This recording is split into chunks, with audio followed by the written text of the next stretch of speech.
रउआ लोगन के हमार प्रणाम।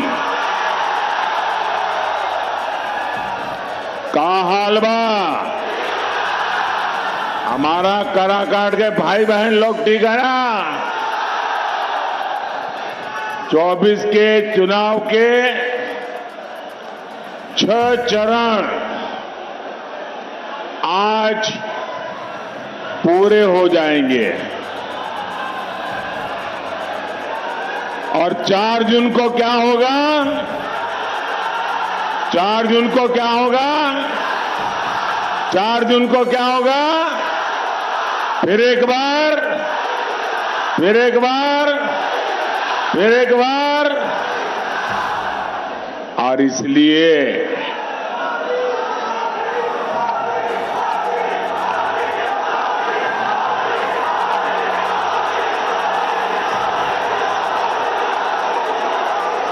मैं इस चुनाव में हिंदुस्तान के हर कोने में गया हूं।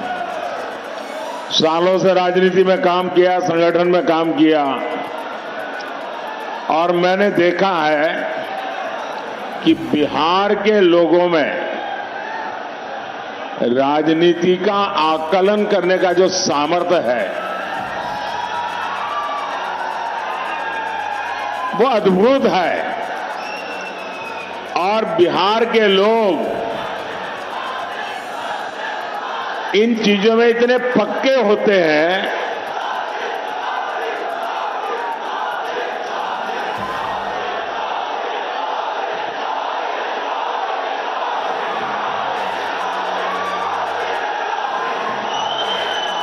बिहार के लोग इतने पक्के हिसाब किताब के लोग होते हैं कि वे कभी भी वो वोट डालने से पहले 50 बार सोचते हैं कि मेरा वोट बेकार तो नहीं जाएगा ना। ये समझ बहुत कम लोगों को होती है जो बिहार को है। और इसलिए बिहार के लोग जब वोट करने जाते हैं तो पहले पक्का देखते हैं, भाई वोट तो डालूंगा लेकिन मेरा वोट बेकार नहीं जाना चाहिए। वो सोचता है जिसकी सरकार बनना पक्का है वोट तो उसी को डालूंगा। है कि नहीं बिहार का ऐसा? बिहार निर्णायक होता है और इसलिए मुझे पक्का भरोसा है कि बिहार के लोग इस बार वोट डाल करके प्रधानमंत्री भी पक्का कर लेंगे। साथियों, 4 जून की शाम होते होते बिहार में एक और काम होगा। बताऊं क्या होगा? ये अखबार वाले लिखेंगे कि मोदी भविष्यवाणी कर रहा है। मैं भविष्यवाणी नहीं कर रहा हूं, लेकिन मैं आपको बताता हूं। 4 जून शाम होते होते आरजेडी वाले कहेंगे कि कांग्रेस ने लुटिया डुबो दी।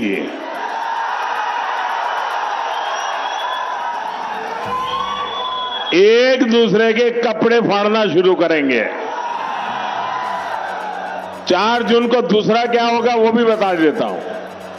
ये कांग्रेस का शाही परिवार क्या करेगा? कांग्रेस का शाही परिवार पराजय का ठिकरा खड़गे जी के सर पर फोड़ करके वो विदेश में छुट्टियां मनाने चला जाएगा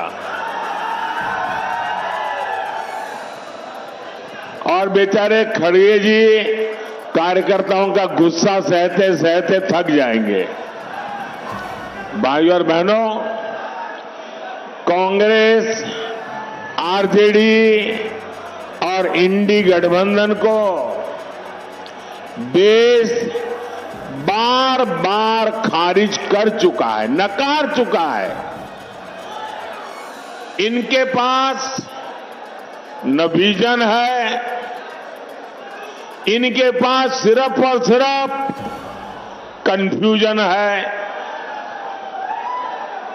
इनके पास हौसला का नामो निशान नहीं, इनके पास हताशा ही भरी पड़ी है, इनके पास नीति नहीं है, निर्णय लेने की क्षमता नहीं है, ये सिर्फ नकारापन लेकर के जी रहे हैं। दशकों तक इनकी पूरी राजनीति डरो और डराओ के मंत्र पर चली है, लेकिन मोदी ने इनका ये जो डर का गुब्बारा है ना, उस गुब्बारे को ही फोड़ दिया है और हालत तो ये है कि मोदी उनके डर को भी डराता है। साथियों, ये इंडी गठबंधन वाले देश को डराते थे, देश को ऐसा डराते थे और 70 साल से डराते थे। क्या कहते थे? अयोध्या में अगर राम मंदिर बना तो देश में बवाल हो जाएगा, खून की नदियां बहेगी। आज रामलला भव्य मंदिर में विराजमान है, कोई बवाल हुआ क्या? कोई खून की नदियां बही क्या? ये डराने का झूठा खेल चलता था कि नहीं चलता था? ये लोग डराते थे, 70 साल से डराते थे। ये कहते थे कि जम्मू कश्मीर से 370 अगर हटा तो ये पाकिस्तान में चले जाएंगे, अगर 370 हटा तो आग लग जाएगी, अगर 370 हटा तो देश में बम धमाके होंगे। भांति भांति की धमकियां व डर पैदा करना। मोदी इनकी न धमकियों से डरा है न कभी रुका है।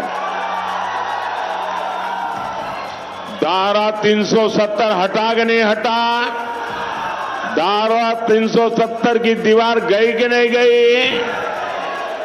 कश्मीर और हिंदुस्तान के बीच की ये दीवार को तोड़ा कि नहीं तोड़ा? सीना तान के तोड़ा कि नहीं तोड़ा?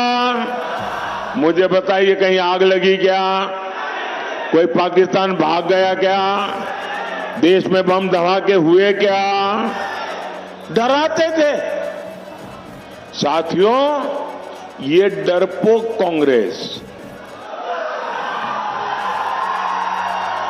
और ये डरपोक आरजेडी वाले अभी क्या कह रहे हैं? पाकिस्तान के पास परमाणु बम है, डरो। डरा रहे हैं, खुद में मसाला खाली हो गया तो उधर का मसाला दिखाते हैं। इसलिए पाकिस्तान के आतंकी जब चाहे भारत पर हमला करके चले जाते थे, ये डरपोक लोगों के कारण। मोदी इनकी तरह डरता नहीं है।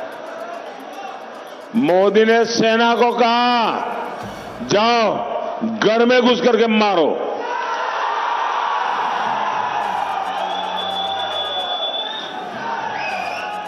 आज पाकिस्तान कुछ करने से पहले 100 बार सोचता है। इसी कांग्रेस के राज में, आरजेडी के राज में ये नक्सलियों ने सबको डरा करके रखा था। मोदी डरता नहीं। आज नक्सलियों की सभाएं पुरजोश चल रही है। साथियों, यही इंडी वाले एक और धमकी देते थे। ये कहते थे कि बड़े भ्रष्टाचारियों पर हाथ डालो तो मोदी की कुर्सी हिला देंगे। मोदी डरता नहीं है। जिसने चोरी की है, जिसने गरीब को लूटा है, और कितना ही बड़ा शहंशाह क्यों ना हो, कितना ही बड़ा शहजादा क्यों ना हो, कितना ही बड़ा अपने आप को तिस्मार का क्यों ना मानता हो, उसको जेल जाना पड़ेगा, जेल में जीना पड़ेगा। और रोज जेल की रोटी चबा करके ही उसकी जिंदगी पूरी होने वाली है।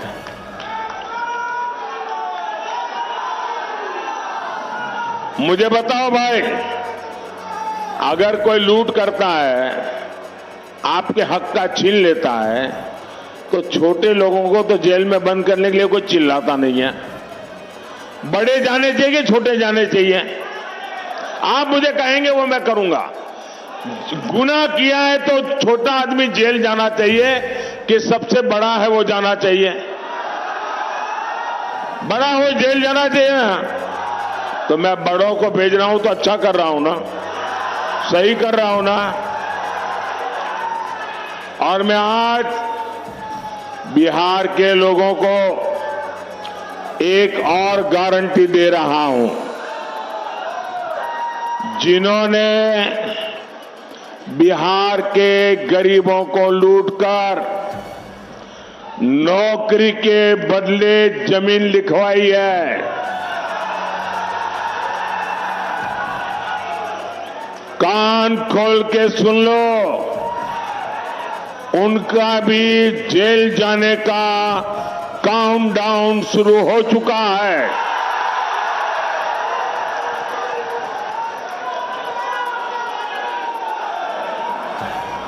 ये जैसे ही ये हेलीकॉप्टर में चक्कर मारने का समय उनका पूरा होगा, जेल का रास्ता तय हो जाएगा। बिहार को लूटने वालों को एनडीए सरकार छोड़ेगी नहीं। और ये एनडीए की गारंटी है, मोदी की भी गारंटी है। भाई और बहनों, ये इंडी गठबंधन वाले अपने राजनीतिक स्वार्थ के लिए कुछ भी कर सकते हैं। ये लोग बिहार और बिहारियों के अपमान के खिलाफ आवाज तक उठाते नहीं है। कांग्रेस के पंजाब के नेता ने बिहार से वहां काम करने गए, वहां मेहनत करके ईमानदारी से जीवन जीने वाले हमारे बिहारी मजदूर भाई बहनों का घोर अपमान किया, बदले शब्दों में अपमान किया। कहा अब हम उन्हें बिहारियों को पंजाब में घर नहीं देने देंगे, घुसने नहीं देंगे। कांग्रेस के मिनिस्टर ने कहा है, कांग्रेस के शाही परिवार ने इसके विषय में मुंह पे ताला लगा दिया है। क्या कभी कांग्रेस के शाही परिवार ने बिहारियों के इतने बड़े अपमान के लिए बिहार से माफी मांगी क्या? बिहारियों से माफी मांगी क्या? और ये इनको लालटेन लेकर के मुजरा करने वाली जो जमात है, वे भी बिहारियों का अपमान हो रहा है और कांग्रेस के चरण चूम रहे हैं। कांग्रेस के खिलाफ एक शब्द बोलने को तैयार नहीं है, कांग्रेस का जवाब मांगने को तैयार नहीं है। आरजेडी में हिम्मत नहीं कि बिहारियों के अपमान पर वो कांग्रेस को एक शब्द भी बोल पाए।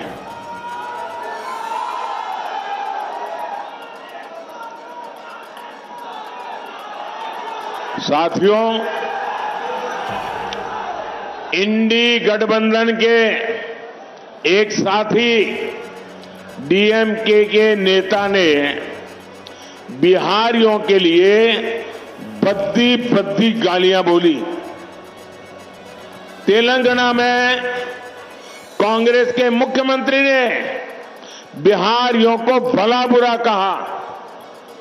पश्चिम बंगाल की मुख्यमंत्री आए दिन बिहारियों को गालियां देती है, लेकिन आरजेडी और कांग्रेस के नेताओं ने उनके मुंह से इन लोगों को उनके खिलाफ एक शब्द बोलने की हिम्मत नहीं है। इन लोगों को आपके स्वाभिमान की चिंता नहीं है, इनको बिहार के गौरव की चिंता नहीं है, इनको बिहार के होनहार नौजवानों के प्रतिष्ठा की चिंता नहीं है। इनको सिर्फ और सिर्फ अपने वोट बैंक की चिंता है।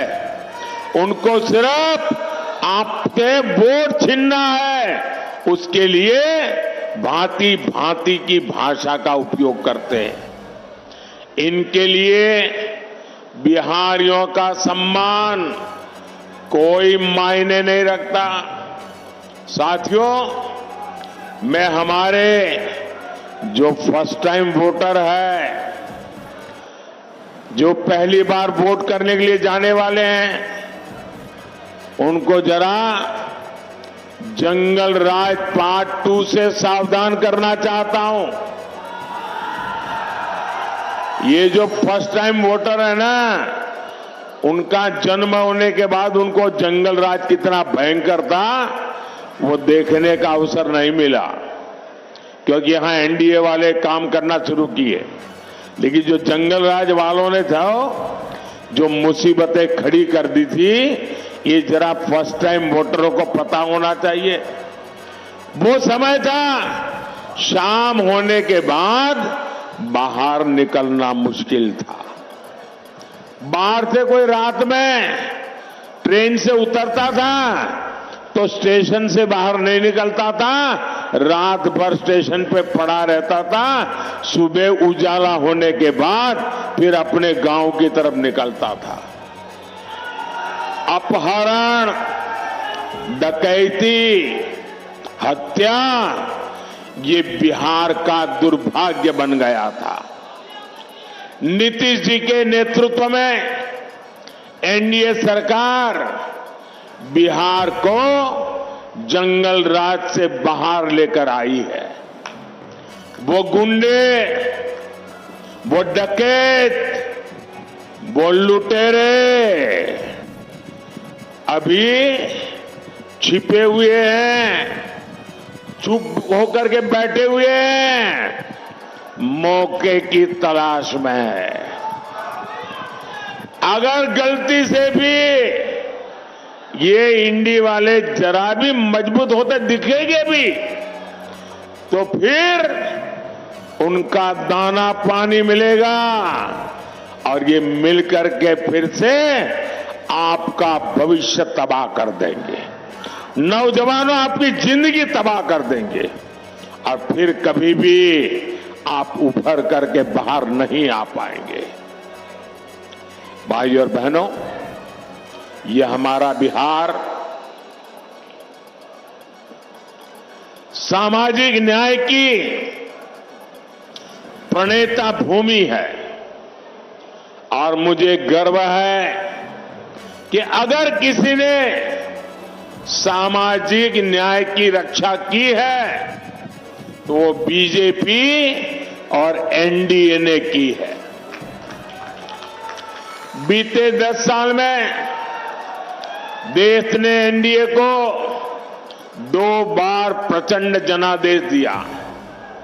हमने पहली टर्म में एक दलित के बेटे को, जो कभी बिहार के गवर्नर हुआ करते थे, उनको देश का राष्ट्रपति बनाया, दलित को देश का राष्ट्रपति बनाया। जब हमें 2019 में दूसरी बार अवसर मिला तो हमारे देश की एक आदिवासी बेटी को देश का राष्ट्रपति बनाया। देश के सर्वोच्च संवैधानिक पद पर सुशोभित किया। राष्ट्रपति पद का गौरवपूर्ण काम उन्होंने शुरू किया। हमने पिछड़ा आयोग को संवैधानिक दर्जा दिया। कांग्रेस ने तीन दशक तक पिछड़ों की इस मांग को ठुकराया था, लेकिन मैं आप ही के बीच पैदा हुआ हूं। अति पिछड़ों को कैसी जिंदगी जीनी पड़ी है ना, वो मैंने भोगी है, और इसलिए मैंने आते ही आयोग बना दिया। पहले केंद्रीय विद्यालय, नवोदय विद्यालय और सैनिक स्कूलों में ओबीसी आरक्षण नहीं था। ये मोदी ने आकर के उसमें भी हमारे बच्चों के लिए मैंने आरक्षण पक्का किया।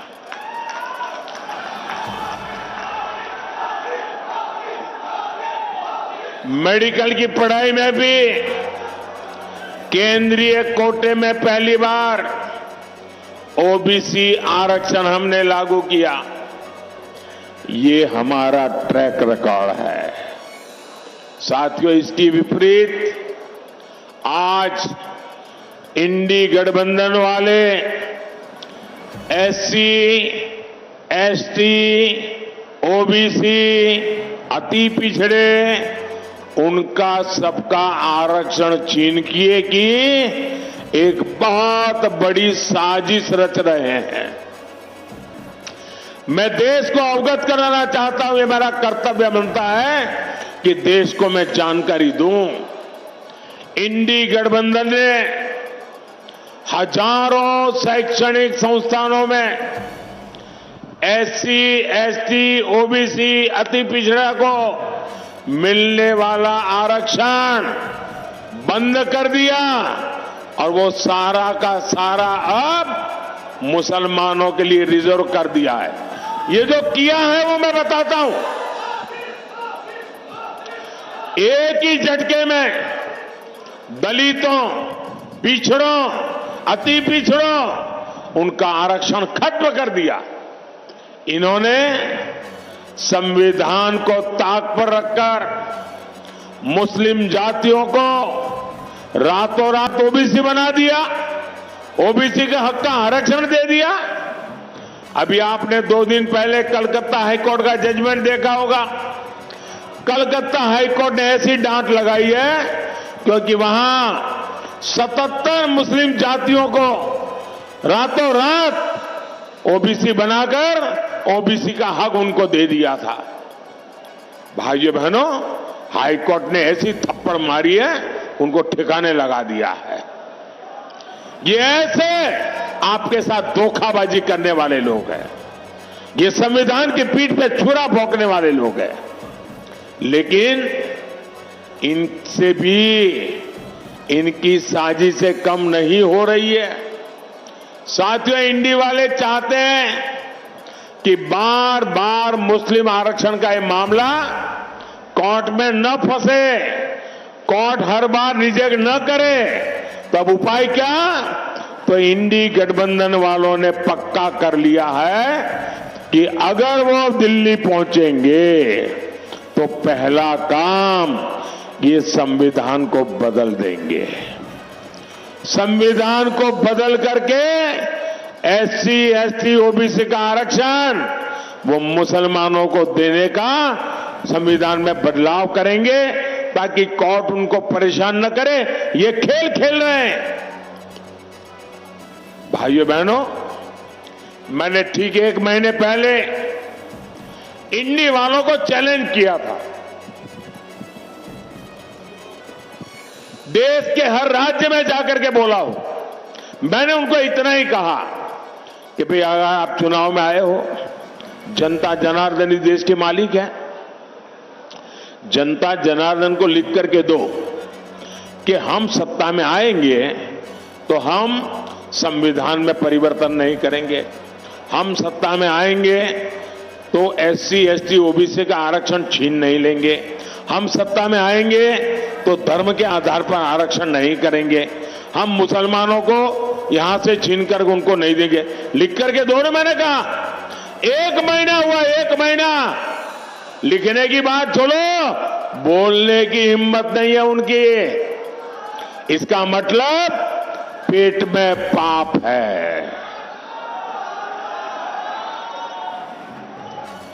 बिहार में मेरा यादव परिवार है, बिहार में मेरा कुर्मी परिवार है, बिहार में मेरा कुशवाहा परिवार है, बिहार में मेरा कलवार परिवार है, बिहार में मेरा तेली परिवार है, मेरा सूरी परिवार है, मेरा कानू परिवार है, मेरा निषाद परिवार है, मेरा पासवान परिवार है, मेरा रविदास परिवार है, मेरा मुसहर परिवार है। ऐसी हर जाति के सबसे बड़े दुश्मन अगर कोई है तो ये आरजेडी कांग्रेस वाले हैं। ये मुखौटा सामाजिक न्याय का लगाते हैं, लेकिन तुष्टीकरण करते हैं। वोट बैंक की राजनीति के गुलाम हो चुके हैं और वोट बैंक वाले जैसे नचाए ये नाचते रहते हैं। और 24 के इस चुनाव में मोदी ने उनको बेनकाब कर दिया है, उनका मुखौटा मैंने नीचे उतार दिया है।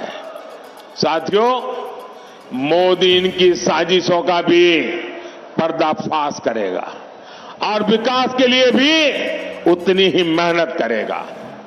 आने वाले 5 साल बिहार के विकास के लिए अभूतपूर्व रहने वाले हैं। ये जो डेडिकेटेड फ्रेट कॉरिडोर यहां से गुजर रहा है, यहां 4 लेन 6 लेन के हाईवे बन रहे हैं, इनसे कंस्ट्रक्शन से जुड़े हर सेक्टर में अब रोजगार बढ़े। आने वाले समय में यहां लॉजिस्टिक्स सेक्टर के लिए, भंडारण से जुड़े सेक्टर के लिए बहुत संभावना है। रोहतास हो, कैमूर हो, औरंगाबाद हो, इस पूरे क्षेत्र में कृषि आधारित उद्योगों और दूसरे उद्योगों के लिए नए अवसर बनेंगे। साथियों, ये क्षेत्र तो धान का कटोरा है, यहां आलू जैसी सब्जियां पैदा होती है। मोदी सरकार अनाज भंडारण में भी सहकारिता को बढ़ावा दे रही है। इसके तहत दुनिया की सबसे बड़ी भंडारण योजना पर काम शुरू हो चुका है। आने वाले 5 साल में सब्जियों के लिए कोल्ड स्टोरेज क्लस्टर भी हम बनाने जा रहे हैं। साथियों, यहां इतनी बड़ी संख्या में मेरी माताएं बहनें आई हुई हैं। उनका जीवन आसान बनाना गरीब के इस बेटे का संकल्प है। इसलिए मोदी ने मुफ्त अनाज और मुफ्त इलाज एक गारंटी दी है। अब तो मोदी माताओं बहनों को और भी गारंटी दे रहा है। पहली गारंटी, आने वाले सालों में 3 करोड़ बहनों को हम लखपति दीदी बनाएंगे। आने वाले दिनों में हर परिवार में जो बुजुर्ग है, 70 साल से ऊपर है, अगर वो बीमार है, इलाज की जरूरत है, तो उनके बेटे बेटी को इलाज का खर्चा नहीं करना पड़ेगा। ये दिल्ली में आपका बेटा इसका खर्चा करेगा। और एक काम मैं आपके लिए करना चाहता हूं, मैं आपका बिजली का बिल 0 करना चाहता हूं। और इसलिए हमने पीएम सूर्यघर मुफ्त बिजली योजना बनाई है। और मुफ्त घर बिजली योजना में आप अपने लिए तो मुफ्त में बिजली उपयोग करेंगे, ज्यादा बिजली आप बेच सकेंगे।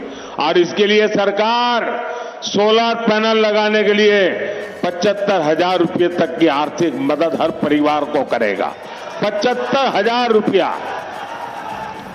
और जैसे आपको मोदी सरकार में पक्का घर, शौचालय, नल से जल, सस्ता सिलेंडर मिला, वैसे ही मोदी अपनी हर गारंटी पूरी करेगा।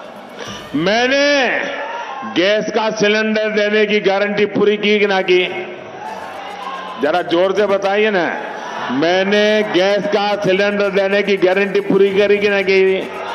करी ना? तो इस बार मुझे गैस के सिलेंडर पर वोट भी चाहिए। भाइयों और बहनों, ये एमपी बनाने का नहीं, ये पीएम बनाने का चुनाव है। ये देश में एक मजबूत सरकार बनाने का चुनाव है। इसलिए आप जब काराकाट से मेरे साथी उपेंद्र कुशवाहा जी को वोट डालेंगे तो वोट सीधा मुझे मिलेगा। सासाराम से शिवेश राम जी को दिया वोट सीधा मोदी को मिलेगा। आरा में आरके सिंह को दिया हुआ वोट सीधा मोदी को मिलेगा। आप घर घर जाकर मेरी ये बात पहुंचाइएगा और एक काम करिएगा। करेंगे? जरा जोर से बताइए, करेंगे? आप जाकर के हर घर में बताना कि वो मेरे खातिर, मेरे देश के खातिर विकसित भारत बनाने के लिए आपके गांव में जो भी देवस्थान हो, आपके गांव में जो भी तीर्थ स्थान हो, वहां जाकर के मेरी तरफ से परमात्मा के आगे मत्था टेकना। करेंगे? मेरी तरफ से परमात्मा को मत्था टेकेंगे अपने गांव में और मेरी तरफ से परमात्मा को मांगना कि विकसित भारत बनाने के लिए परमात्मा हमें आशीर्वाद दे। इतना काम करेंगे? पक्का करेंगे? बोलिए भारत माता की, भारत माता की, भारत माता की। बहुत बहुत धन्यवाद।